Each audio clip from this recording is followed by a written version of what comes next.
Selamünaleyküm. Aleykümselam. Merhabalar. Merhaba. Nasılsınız? Ben sağ ol. İyisin Küçük inşallah. hanım. Evet. Maşallah. Prenses. Adın ne senin? Şerden. Öp bakayım önce.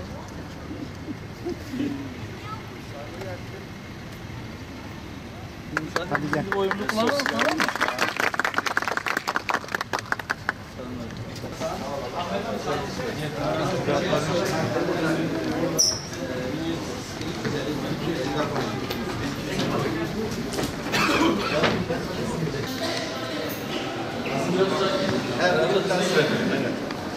Bugün daha çabuk söyleyenler aldık. Şurada tek olacak. Evet, herhalde bir de Emin Hanım, alabilirsiniz.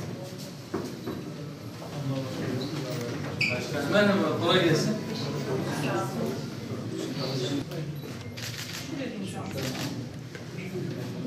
Fark etmez. Abi biraz...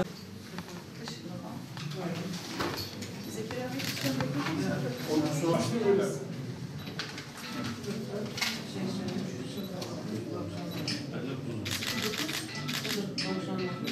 Tamam mıyız arkadaşlar? Bismillahirrahmanirrahim. Hayırlı mübarek olsun inşallah.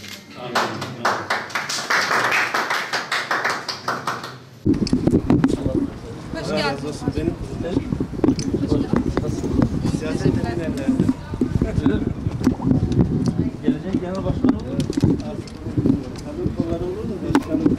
Niye genel başkan olmaz? Olur musun? Bakalım.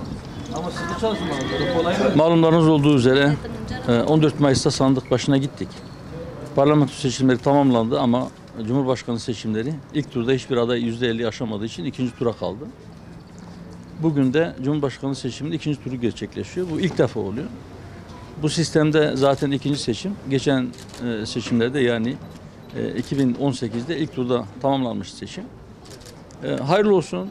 Dilerim kazasız, belasız, kavgasız, gürültüsüz bir şekilde seçimler sonuçlanır. Milletimizin iradesi en sağlıklı şekilde tam anlamıyla sandığa yansır ve inşallah sandığa yansıyan irade neyse o olduğu gibi oradan çıkar.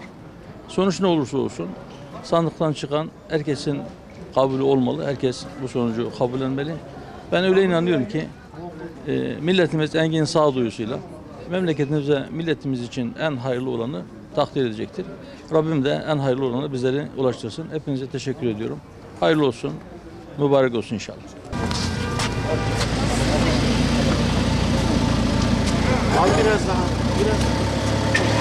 Al biraz. Kalksa geç. Gel bak gel.